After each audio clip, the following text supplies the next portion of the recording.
Con un juicio aún en curso y un veredicto todavía lejano, el primer ministro Netanyahu acaba de hacer lo impensable. Formalmente le pidió un indulto al presidente de Israel.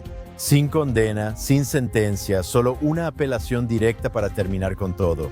En este episodio analizamos la apuesta legal, el drama político que ha desatado y lo que esto significa para el futuro del sistema de justicia de Israel y su líder con más tiempo en el cargo. Permanece atento al Minuto de Jerusalén.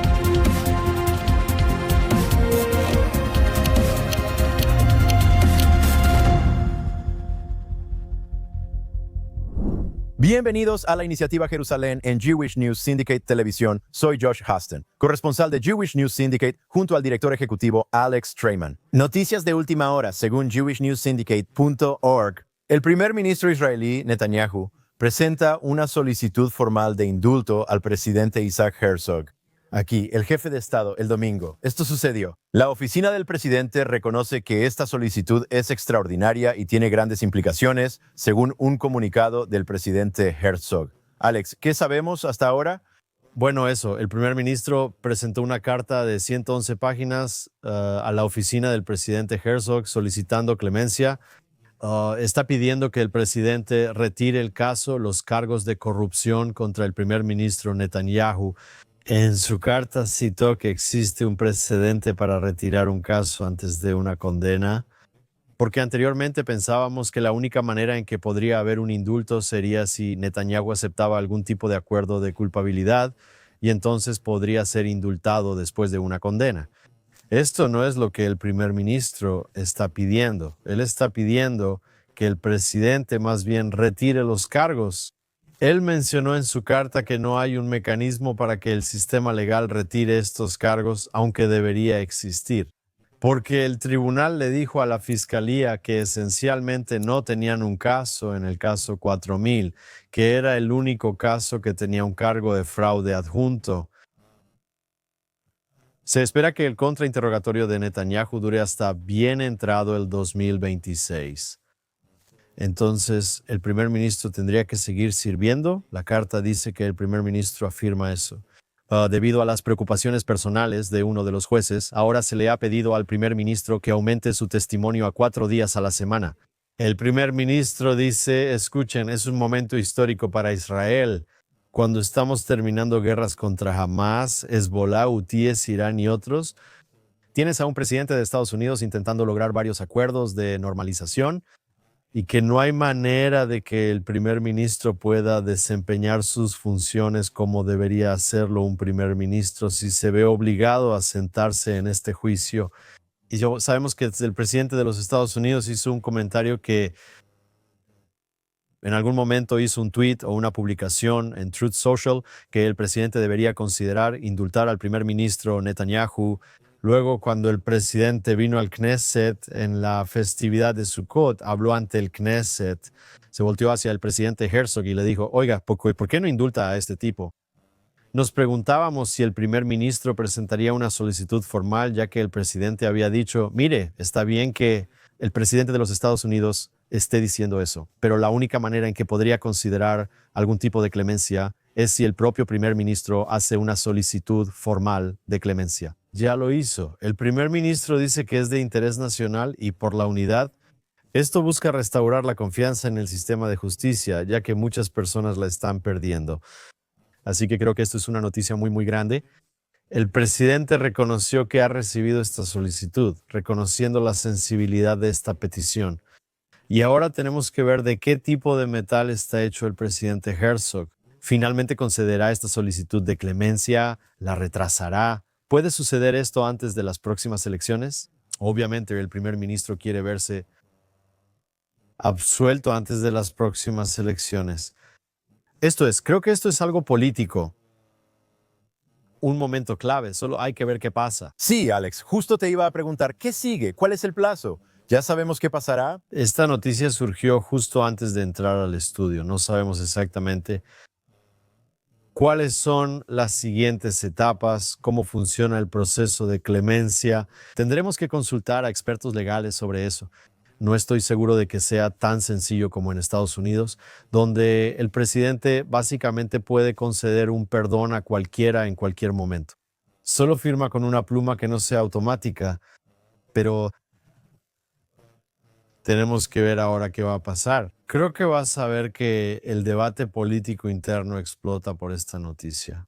Visita jewishnewssyndicate.org para seguir esta historia en desarrollo. Será un torbellino. Ve a Jewish News Syndicate, nosotros te cubrimos. Las fuerzas de defensa de Israel informan que tropas fueron atacadas a tiros la mañana del viernes, dejando 6 soldados heridos. 3 de ellos de gravedad en la aldea siria de Beit Jin. Se ubica a 7 kilómetros al este de la frontera israelí, tras la detención de 2 miembros del grupo islámico Al-Jama al-Islamiyya, una organización terrorista. Las fuerzas de defensa de Israel actuaron tras información de inteligencia reciente que indicaba que estos 2 hermanos planeaban ataques terroristas contra Israel. Alex, ¿crees que esto es una escalada de la situación en el sur de Siria? Bueno, hemos visto que eso ha estado ocurriendo desde hace mucho tiempo, desde que al-Shara y sus tropas de HDS llegaron y tomaron el control de Siria. Las minorías han estado bajo ataque, drusos, cristianos, alawitas. Los drusos son una comunidad cercana a Israel, ya que unos 150,000 viven dentro del país. Israel ha actuado para protegerlos en varios momentos desde la caída del expresidente sirio Bashar Assad. Preguntas sobre si estos 2 miembros de esta organización terrorista estaban conectados de alguna manera con el gobierno de al-Shara. Y lo interesante de esto es que hace apenas unas semanas estábamos discutiendo si el gobierno sirio consideraría normalizar relaciones con Israel. Al-Shara visitó la Casa Blanca, dijo que la normalización solo podría ocurrir si Israel se retiraba del territorio. Aquí mismo estás viendo la razón exacta por la que Israel no está dispuesto a retirarse del territorio, porque francamente la zona no es segura. Y si las fuerzas de defensa de Israel se retiran de esa zona, lo que eso va a significar es que fuerzas terroristas van a llenar ese vacío. Así que en lugar de una retirada israelí, vas a ver que Israel permanece ahí. Lo irónico es que tras la caída de Bashar Assad, recibí informes de que el presidente dijo a funcionarios israelíes que podían tomar una porción mucho mayor de Siria, incluso quedarse con gran parte del país. Israel no quería hacerlo porque, sinceramente, ¿cuántos soldados se necesitan para asegurar esa zona? Y hay muchos musulmanes entre esas zonas donde viven los drusos y la frontera israelí. No quieren ser parte de Israel ni Israel gobernarlos. Así que hay muchas razones por las que Israel no hizo lo que el presidente había sugerido, pero hay muchas razones por las que Israel todavía va a permanecer en partes del sur de Siria. ¿Crees que podríamos ver una escalada mucho mayor ahí? Israel ya lucha en varios frentes. Gaza, Líbano, con altos el fuego, pero aún mantiene tropas activas incluso en Siria. Pero esto podría salirse de control al punto de que Israel tenga que enviar fuerzas mucho mayores a Siria. Bueno, no veo que Siria sea una amenaza a corto plazo para el frente interno israelí en este momento. De la misma manera en que Hamas representa una amenaza y Hezbollah representa una amenaza porque Siria ha sido en gran parte desmilitarizada por las fuerzas de defensa de Israel con la caída de Bashar Assad. Una de las acciones más importantes que ordenó el primer ministro Netanyahu fue la desmilitarización completa de Siria, en cuestión de días después de la caída de Bashar Assad. Así que tienes estas fuerzas de choque. Algunos son terroristas, otros beduinos actuando por interés propio, todos ligados a al-Shara, el nuevo presidente de Siria, pero en general solo tienen ametralladoras. Así que ciertamente las tropas que están en el sur de Siria podrían estar bajo amenaza porque los rifles de asalto matan, las ametralladoras matan. Pero en cuanto a su amenaza para el frente interno israelí, veo que es limitada. Así que realmente no veo una operación importante, pero quizás Israel tendrá que asignar más tropas para asegurar esa zona. Ahora sobre Gaza, Alex, esto recorre medios mundiales. Israel mató a 2 jóvenes gazatíes que cruzaron esa línea amarilla que diferencia entre el área controlada por Israel y el área que todavía está técnicamente bajo el control de Hamas. Cuando dices que mataron a jóvenes o adolescentes, no sabes cuáles eran sus intenciones. ¿Cuántas veces en Judea y Samaria se ha llevado a cabo un ataque terrorista? Se ha lanzado por jóvenes de 16 o 17 años. Israel recibe críticas por la edad de ambos, pero aún no sabemos sus intenciones. Sí sabemos que cruzaron esa línea amarilla, lo cual no debieron haber hecho. Además tienes lo que sucede de vez en cuando es que los adultos envían a los niños hacia adelante a una zona, ya sea solo para probar qué tan seguro es o qué tan libremente caminan las personas ahí.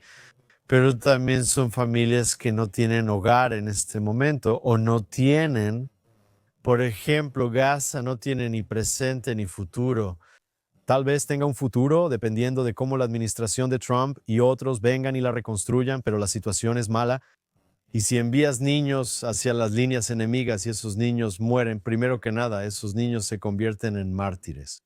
Y es un gran honor para la familia, ¿verdad? Así que en lugar de judíos que protegen a sus hijos, tienes árabes que usan a sus hijos como escudos humanos. Y de vez en cuando, en realidad, enviamos a los niños, los mandamos hacia las líneas enemigas y los matan, y luego esos niños se convierten en mártires. Y además, eso alimenta los libelos de sangre y la narrativa anti-Israel diciendo, mira, las fuerzas de defensa de Israel atacan a sus niños, ¿verdad? Esto podría ser estratégico. Tal vez, como dice la familia, esos niños solo recogían leña para su padre en silla de ruedas, ¿no? Eso es lo que dicen los padres. Así que ya sabes, realmente no sabemos exactamente qué pasó, pero esto sigue siendo así. Creo que esto solo demuestra algo. Esto sigue siendo, hay un alto al fuego, pero es como si todavía fuera una zona de guerra activa, ¿verdad? Por un lado ya no hay combates totales como antes, pero sigue siendo una zona sensible. Las tropas de las fuerzas de defensa de Israel están buscando cualquier movimiento extraño y desafortunadamente cuando ven algo sospechoso van a abrir fuego. Quiero decir, esto es lo que pasa. Y ya sabes, es una triste realidad de lo que ocurre en la guerra. Es peligroso y va a seguir siendo peligroso. Y va a seguir siendo peligroso porque Hamas sigue operando en la zona, ¿verdad? Si Hamas se hubiera desarmado y Gaza fuera de ser desmilitarizada, entonces las fuerzas de defensa de Israel podrían tener más paciencia para observar movimientos extraños. Mientras sepan que pueden ser atacados por organizaciones terroristas, están en máxima alerta y cuando un ejército está en alerta máxima y observa movimientos extraños, y hubo otros incidentes ese mismo día y el día anterior donde tuvieron que abrir fuego. Esto es lo que pasa. Hace 2 semanas estuve en la frontera de Gaza. Aunque hay alto al fuego, todo el día ves tropas entrando a Gaza y escuchas explosiones. Sigue siendo una guerra, no piensen que ya terminó. Como mencionamos, hay un alto al fuego con Hezbollah y Líbano. De hecho, esta semana se cumplió 1 año desde ese alto al fuego. Las fuerzas de defensa de Israel están enviando un comunicado de prensa hablando sobre cómo la 91 División ha estado operando en Líbano para evitar que Hezbollah, la organización terrorista, se reconstruya.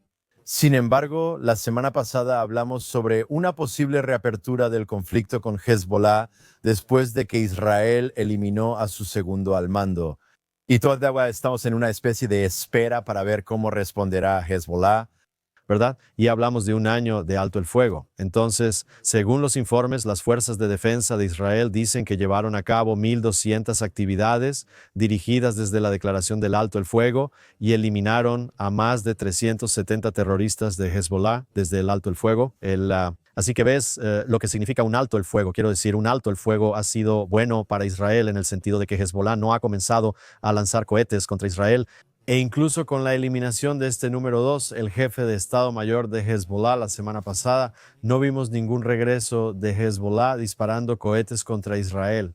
Y quizás sea bueno que no lo hayan hecho, porque si eso sucediera, creo que verías el movimiento inmediato de grandes cantidades de tropas y la idea de reanudar operaciones que no son selectivas. Más bien como una verdadera operación avanzada en el sur del Líbano, para ir a limpiar parte de lo que quedó atrás durante la primera incursión de las fuerzas de defensa de Israel en el sur del Líbano y también para eliminar los numerosos intentos de reconstruir las capacidades de fuerza de Hezbollah dentro del sur del Líbano. Sobre el mismo tema tuvimos al ministro de Relaciones Exteriores libanés esta semana pasada hablando sobre cómo posiblemente estaría dispuesto a negociar directamente con Israel. Veamos ese video. Apoyo las negociaciones directas y la paz con Israel. Negociaciones directas y negociaciones de paz. ¿Directas, paz? Sí, paz total con Israel. Queremos paz. No estoy hablando de normalización, pero me gustaría conducir mi auto a Israel e ir a Jerusalén. Toma 5 o 6 horas llegar y peregrinar a Jerusalén.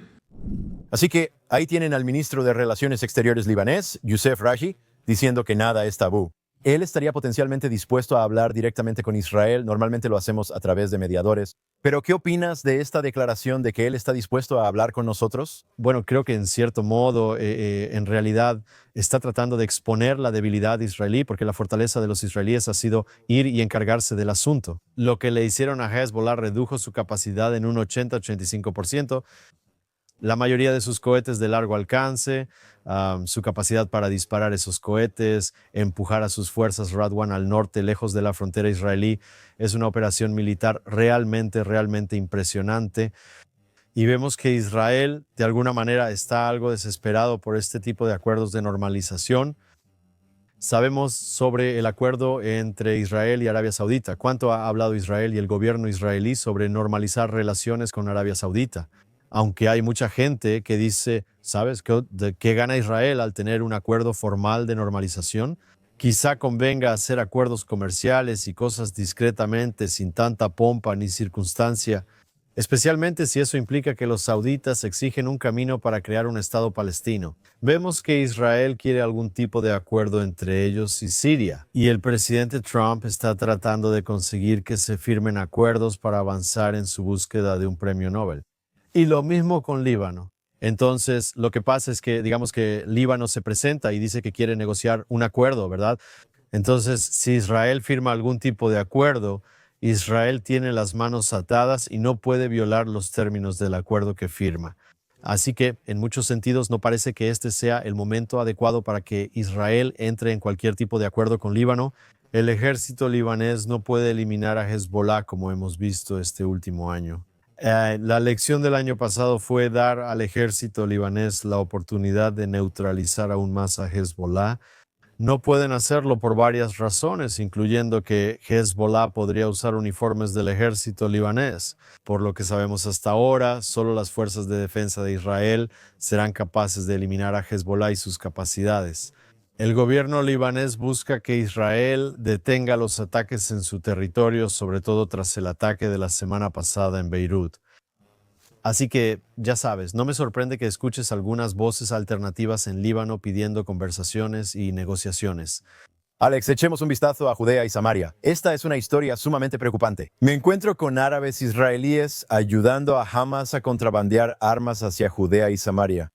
Según el Shin Bet, los servicios de seguridad de Israel, los arrestos se realizaron esta semana en la ciudad de Kark Qasim y en la ciudad beduina del sur, Rahat. Había varios sospechosos que estaban involucrados en transferencias encubiertas de armas y fondos hacia Judea y Samaria para ayudar a las células de Hamas allí, que intentaban establecer una red de contrabando en Judea y Samaria. Así que es muy inquietante en ese sentido.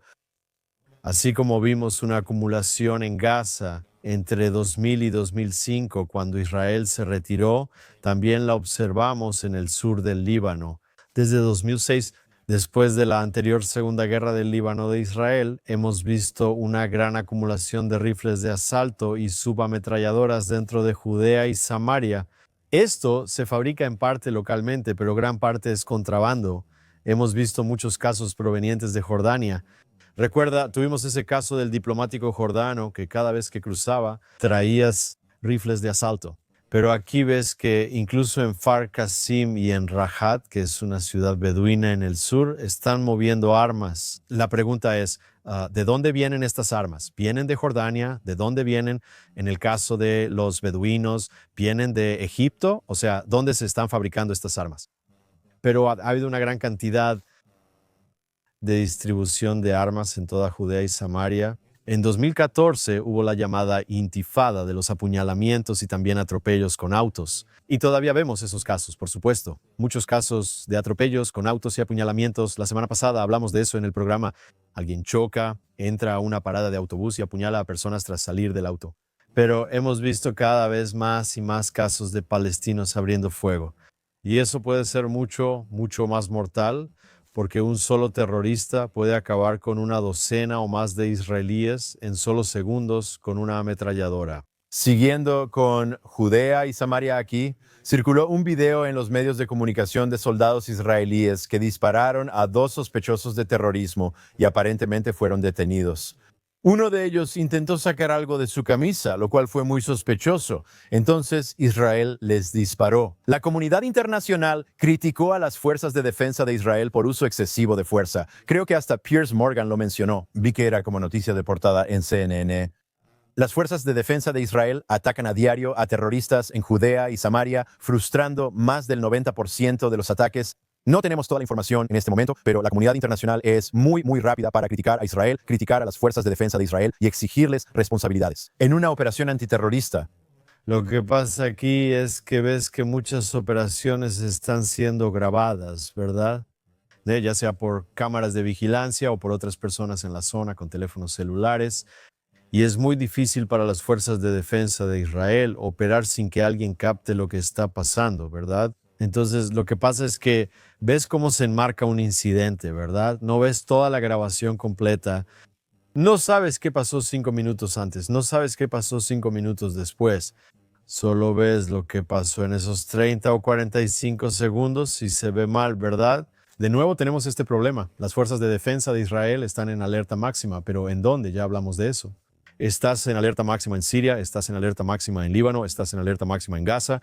Sí, ha habido muchas operaciones de las fuerzas de defensa de Israel en Judea y Samaria. De hecho, es gracias a las fuerzas de defensa de Israel que no tuviste una explosión total de este frente en Judea y Samaria y Jerusalén, porque las fuerzas de defensa de Israel actuaron con mano dura. Incluso dentro de algunas de estas ciudades árabes israelíes, como en Lod y Ramallah y otros lugares, ya sabes, donde vimos disturbios en 2021, no sucedió ahora porque la policía israelí entró con mucha fuerza en esas áreas al inicio de la guerra.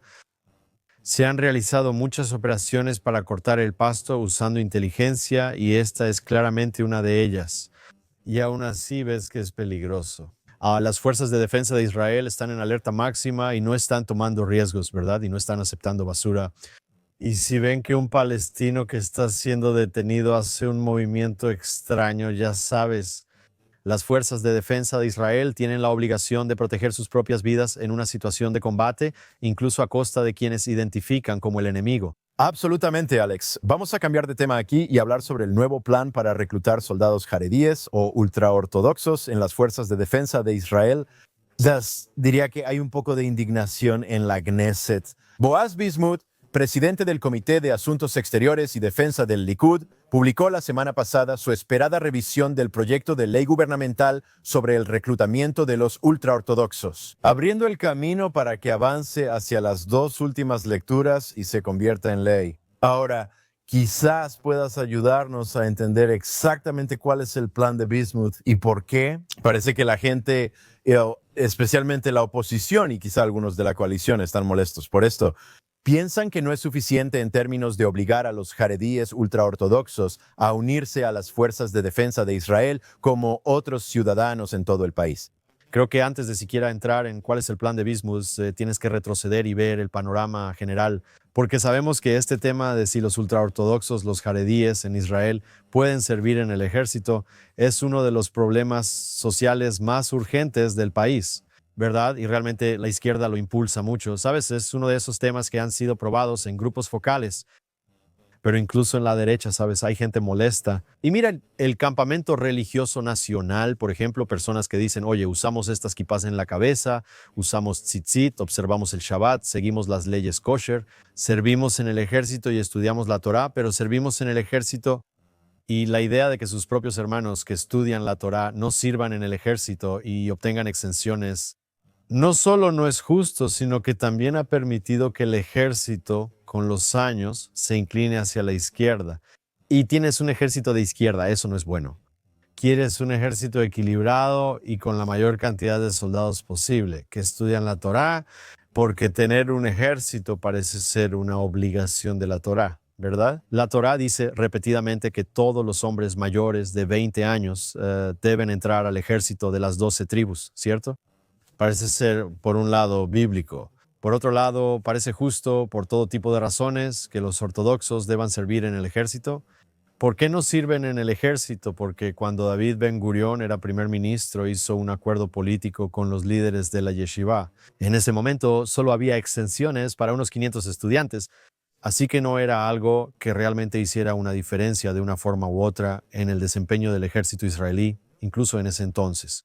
Muchas situaciones actuales en Israel, tanto políticas como sociales, se originan en pequeñas negociaciones realizadas al fundar el país, las cuales sentaron precedente. Luego surgen otras crisis y los precedentes llegan al límite. Entonces te preguntas, ¿qué hacemos? Y entonces la gente mira hacia atrás y dice, ¿qué hicimos la vez pasada? Esto es lo que hicimos la vez pasada. Bien, entonces hazlo de nuevo, ¿verdad? Así que tienes estos precedentes que se crean por cualquier razón y se vuelven canonizados. Actualmente cerca de una cuarta parte del país es jaredí y existen exenciones masivas. Así que tenías el presente, sigamos, ¿no? Así que ahora tenías a Julie Edelstein, quien solía ser el número 2 dentro del Likud, y parece que desde estas 5 elecciones Edelstein realmente se ha inclinado hacia el campo anti-Netanyahu, incluso siendo parte del Likud. Él era jefe del Comité de Asuntos Exteriores y Defensa de la Knesset y realmente estaba tratando de trabajar con la oposición para redactar un proyecto de ley que permitiera el reclutamiento masivo de los ultraortodoxos. Y de nuevo, mucha gente en el país quiere ver eso, pero ¿quién no? Los ortodoxos, ellos no quieren ver eso. Aún buscan algunas exenciones. Y el gobierno de Netanyahu depende de su apoyo político, así que este es un tema muy delicado para Netanyahu. Así que Edelstein llegó con un plan un poco contundente y los partidos jaredíes estaban considerando abandonar el gobierno por ese plan. Entonces lo que hizo Netanyahu fue despedir a Edelstein y poner a Boaz Bismuth. Bismuth solía ser el editor en jefe de Israel Hayom y es muy leal a Netanyahu. Y para él esto es un gran ascenso. Así que presentó un proyecto de ley que es mucho más indulgente con los ultraortodoxos. Y lo que hace este proyecto de ley es que todavía incluye exenciones para cualquier ultraortodoxo que esté estudiando activamente en una yeshiva. Bien, ahora, ¿qué es lo que hace? Por otro lado, impulsa el reclutamiento de miembros ultraortodoxos que no están estudiando activamente en una yeshiva, diciendo, mira, es una elección. Si estás estudiando activamente en una yeshiva, entonces está bien, te daremos una exención por el momento, pero si no lo estás, entonces necesitas venir. Pero lo que esto hace es eliminar las sanciones que se propusieron en el proyecto de ley anterior. Después de los 26 años ya no hay sanciones por no servir en el ejército. Además, elimina los controles que se iban a implementar para asegurar que las personas realmente estén estudiando. Pero la gente podría decir, estamos inscritos en la yeshiva y estudiando, pero en realidad no lo hacen. Y por lo tanto, este proyecto de ley no hace nada para asegurar que aquellos que no están estudiando realmente sean reclutados al ejército. Ahora, lo que veo es que este proyecto de ley es una táctica de retraso, es una maniobra para ganar tiempo. Y Netanyahu sabe que le queda menos de un año hasta las elecciones. Este proyecto de ley podría discutirse ahora, ya sabes, de manera polémica dentro de la Knesset y potencialmente la coalición podría aprobarlo, ¿verdad? No sé si lo aprobarán porque algunos miembros de la coalición están molestos, pero potencialmente podría obtener suficientes votos para aprobarse. Y luego lo que sucederá es que irá a la Suprema Corte y la Suprema Corte lo va a revocar, porque la Suprema Corte, para bien o para mal, la Suprema Corte ha sido muy firme en esta igualdad de servicio. Y así como hacen con muchas leyes, es probable que la revoquen y luego le darán al gobierno un periodo de tiempo para que proponga una nueva ley. Y lo que pasa es que te vas a acercar cada vez más y más a la elección. Así que creo que Bismuth fue instalado realmente para simplemente ponerle pausa al avance de este tema. El problema es que cuando los políticos resuelven esto, solo obtienes curitas políticas. Obtienes soluciones que no son soluciones orgánicas, obtienes soluciones que en realidad no necesariamente benefician al bien a largo plazo del país. Y creo que esa es la situación en la que estamos. Vamos a tener que averiguar cómo lograr que los jaredíes entren al ejército. Pero sí creo que si realmente quieres que los jaredíes entren al ejército, el ejército tiene que hacer más para eliminar algunos de los obstáculos, los desafíos que los ortodoxos mencionan respecto a servir en el ejército. Porque lo que los ortodoxos realmente quieren más que nada es saber que si sus muchachos entran al ejército, van a salir del ejército. Tan ortodoxos, estrictos y observantes religiosamente como al entrar, ¿Dónde crees que este tema se ubica para el votante israelí en las próximas elecciones? La gente lo comenta constantemente. Lo vi en el israelí el fin de semana, era una de las noticias principales. Y tenía, desafortunadamente, a todo un grupo de padres que perdieron a sus hijos luchando en la guerra pasada y en las fuerzas de defensa de Israel. Y para ellos este era un tema principal mientras nos acercamos a la temporada de elecciones. La oposición usará esto como tema clave porque han visto que resuena con el público según grupos focales. Y como dijiste, ahora hay padres de niños que se perdieron en la lucha. Tienes viudas, tienes huérfanos y también tienes personas que, ya sabes, sus esposos, sus hijos salieron del servicio militar con buena salud, pero estuvieron 300 días en el servicio militar y ellos simplemente preguntándome por qué debo dejar a mi familia y mi trabajo. Muchas personas que eran dueños de pequeños negocios los han perdido o han sufrido graves afectaciones. Así que han recibido un gran golpe económico porque sirvieron a su país en el ejército, luchando en una guerra que fue provocada por enemigos externos. Y estos tipos de aquí, ellos no están sirviendo. ¿Qué está pasando aquí? Entonces, hay un problema y se requieren más soldados. Conozco a soldados religiosos nacionales muy buenos que han sido llamados repetidamente y están haciendo lo que tienen que hacer y harán lo que tengan que hacer. Pero no les gusta cuando ven eso. Personas que son igual de capaces potencialmente no están sirviendo. Además, debes lograr que esos grupos sirvan mejor. Si la gente no toma educación física, no están listos para ser activos físicamente. Debemos trabajar en toda la educación, ya que hay muchos problemas sociales y este es probablemente el principal en el país. Pero ya sabes, mientras estés lidiando con enemigos externos, mientras estés en una crisis política, mientras estés en una crisis entre el gobierno y la Suprema Corte, lo que pasa es que estas cosas se vuelven pelotas políticas y no se obtienen soluciones que realmente resuelvan los problemas. Veamos qué pasa en Dublín esta semana, Alex. El Ayuntamiento de Dublín, aparentemente votando para cambiar el nombre del Parque Herzog, que conmemora al sexto presidente de Israel, Chaim Herzog, padre del actual presidente de Israel, Isaac Herzog. Funcionarios israelíes y algunos líderes comunitarios denunciaron la propuesta como antisemita. Así que, hasta en Dublín, quieren cambiarle el nombre a un parque porque no quieren que esté afiliado con nadie. ¿Quién fue presidente de Israel? Aunque su familia tenía historia en Dublín, creo que el padre de Chaim Herzog fue el rabino principal. ¿Pero qué está pasando allá en Dublín? Sí, así que no es solo que los irlandeses quieran cambiarle el nombre al Parque Herzog y ponerle el de algún tipo de héroe irlandés. Y simplemente no les importa mucho la comunidad judía que vivió años en Dublín. Actualmente viven unos 3,000 judíos en Dublín, pero en realidad buscan cambiar el nombre del parque después de Hind Rajab, una niña palestina de 6 años que fue asesinada mientras intentaba huir de la ciudad de Gaza. La organización deportiva irlandesa por Palestina presentó la moción para cambiar el nombre al parque, ¿verdad? Ni siquiera tiene sentido. O sea, ¿por qué existe la organización deportiva irlandesa por Palestina? Ellos son los que presentaron ante este comité la resolución para cambiarle el nombre al parque, después de Herzog. Y como dijiste antes, Herzog, quien fue el padre del actual presidente Isaac Herzog, tienes a Chaim Herzog, nació en Irlanda y fue el sexto presidente de Israel. Fue presidente durante 10 años y, como dijiste, el padre de Chaim Herzog fue el primer rabino principal de Irlanda. Después de que Irlanda se separó de Gran Bretaña en 1922, el padre de Herzog se convirtió en el rabino principal. Así que sí tienes un largo linaje de judíos viviendo en Irlanda, incluso hasta el día de hoy. Aquí ves que el cambio de nombre del parque es para quitárselo a Herzog. Ahora, Chaim Herzog no tiene nada que ver con la guerra en Gaza, ¿verdad? ¿Y tú realmente viste eso? La ministra de Relaciones Exteriores, Helen McEntee de Irlanda, dijo que este cambio de nombre no debería proceder. Ella exhorta a los concejales de Dublín a votar en contra. Ella dijo que Irlanda ha sido crítica de la política y acciones de Israel y de los asentamientos en Cisjordania. Cambiar así el nombre de un parque en Dublín para eliminar el de un hombre judío irlandés no tiene relación con esto ni lugar en nuestra república inclusiva.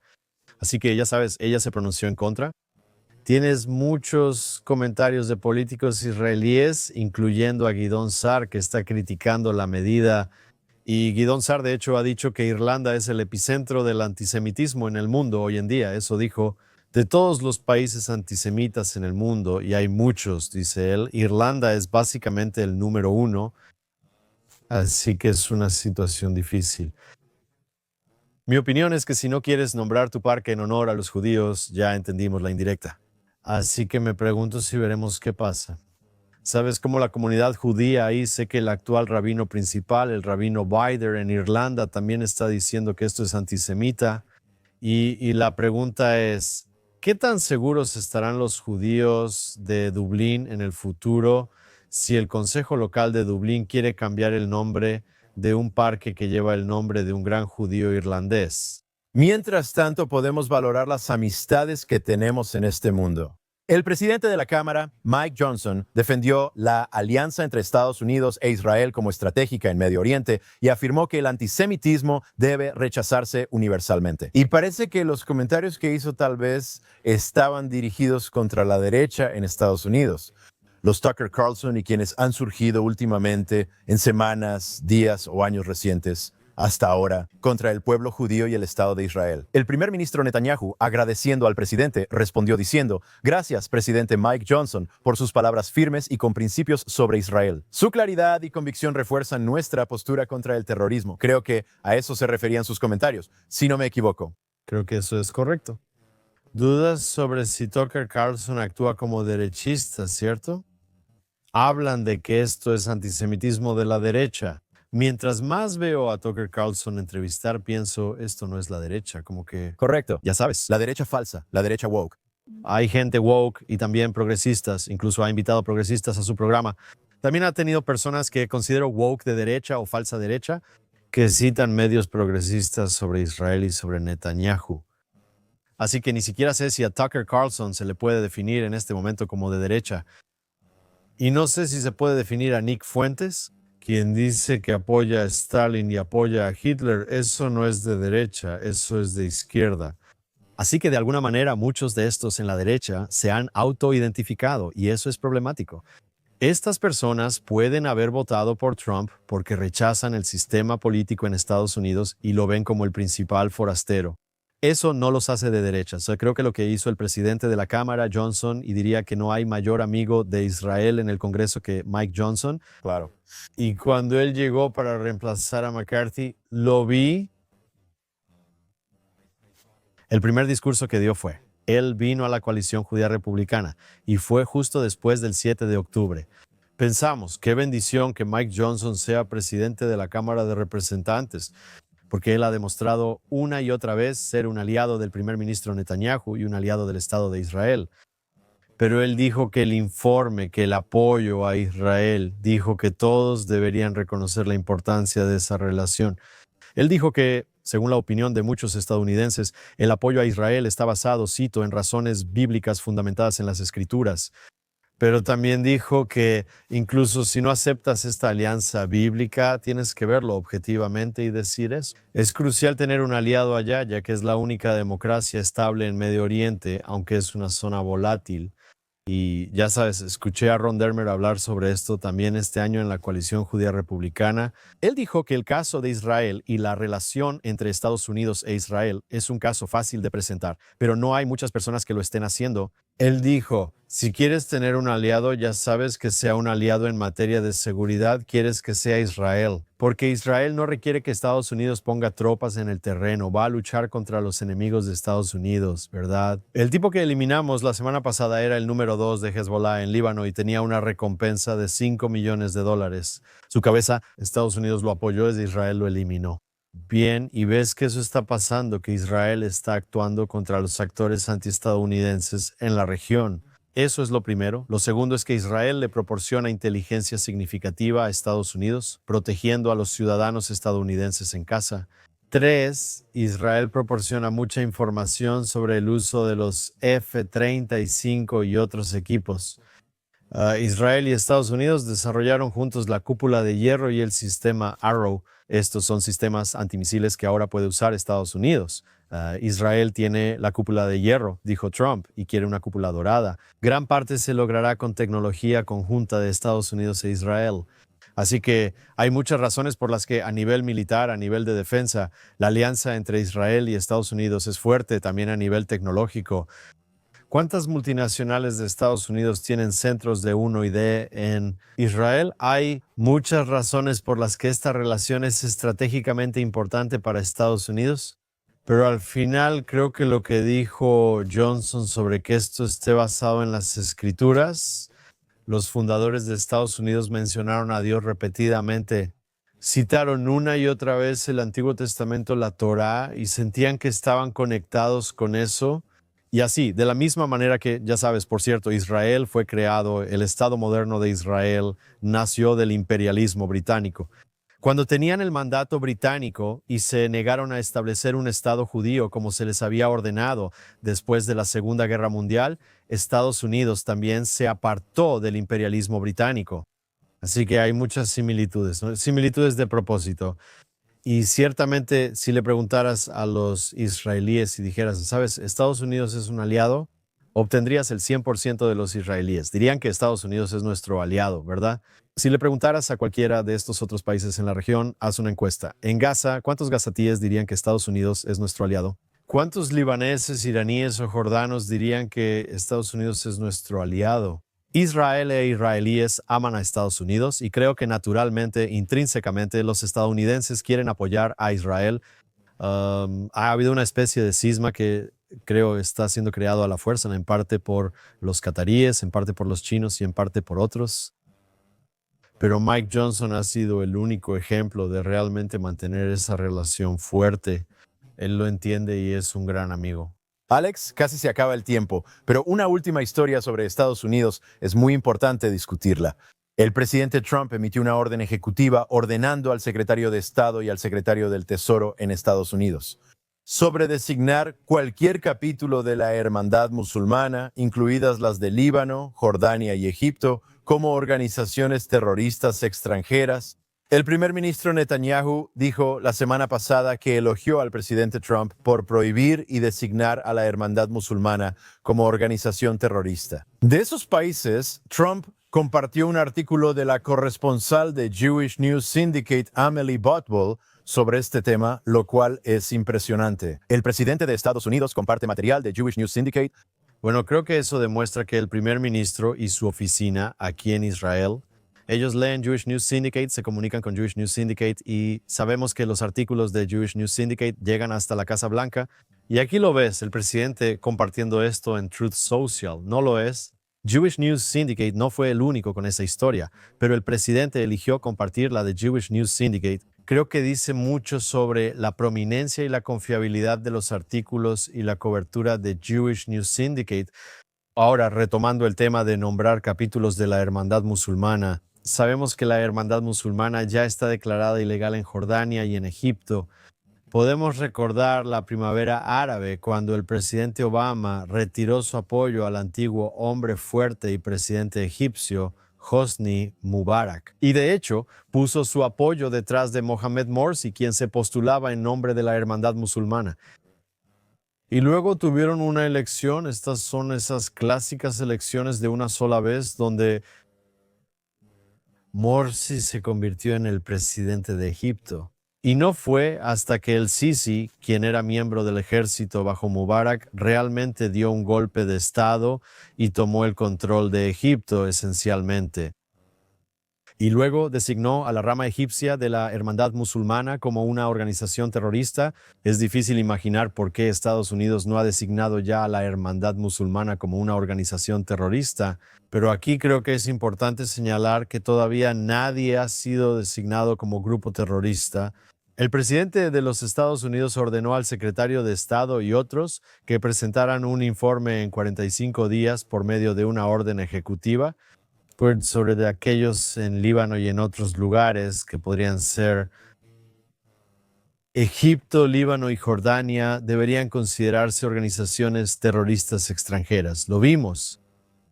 ¿Por qué? Porque han ayudado a Hamas en la guerra contra Israel. Pero creo que lo importante es quién no está incluido aquí. No estamos investigando el potencial de las filiales de la Hermandad Musulmana en Turquía y sabemos que el presidente Erdogan es un partidario de la Hermandad Musulmana.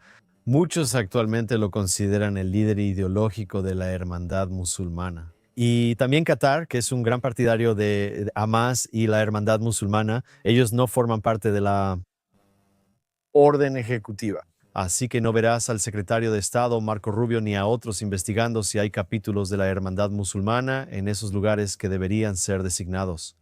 Si regresan tras 45 días con el informe, podrían imponer sanciones a estas organizaciones terroristas. Lo que sí hace para Israel es que en realidad allana el camino para que Israel investigue y determine si el partido político Ra'am, dirigido por Mansur Abbas, también podría ser designado como una organización terrorista. Debido a su afiliación poco estricta con el capítulo del sur de la Hermandad Musulmana, Interesante ver cómo se desarrolla y si el informe que mencionamos impacta las elecciones de Israel, pero hemos visto... recordamos que cuando Naftali Bennett y Yair Lapid formaron su llamado gobierno del cambio, después de esa cuarta elección donde destituyeron temporalmente al primer ministro Netanyahu, con un gobierno de 61 miembros que incorporó a todos los parlamentarios de izquierda a la coalición, pero también por primera vez incorporó a un partido árabe, Ra'am, al gobierno. Y aunque Ra'am en Israel no es visto como el más extremo de los partidos árabes que están en la Knesset, y hay varios partidos árabes en la Knesset, Ra'am fue el que estuvo dispuesto a sentarse con este gobierno de izquierda y con Naftali Bennett para destituir a Netanyahu. Y ahora Netanyahu podría potencialmente tener su coalición. Observa si prohibirían a Ra'am por su asociación con la Hermandad Musulmana. Siguiendo la orden ejecutiva emitida por el presidente Trump, Elecciones en Israel, la última fue en octubre de 2026. Veremos si ocurre entonces o antes. Gracias por acompañarnos en JNS TV y en Minuto Jerusalén. Josh Haston, corresponsal, junto a Alex Treyman, director general, reconoce al equipo detrás de cámaras. Ryan Lifshitz, nuestro productor Zach Stickerman, Yuri Sretsky, la gerente Esther Eden y el nuevo miembro de Jewish News Syndicate, Aaron Wogelanter. Bienvenido a Jewish News Syndicate, danos un gran agradecimiento. Además, dona a Jewish News Syndicate, servicio de noticias internacional basado en lectores. ¿Quieres agradecer a Jewish News Syndicate y suscribirte? Ve a Jewish News Syndicate Televisión para disfrutar el gran contenido que ofrece Jewish News Syndicate. Visita JewishNewsSyndicate.org para las últimas noticias de Israel, Medio Oriente y el mundo judío. Que tengan excelente semana.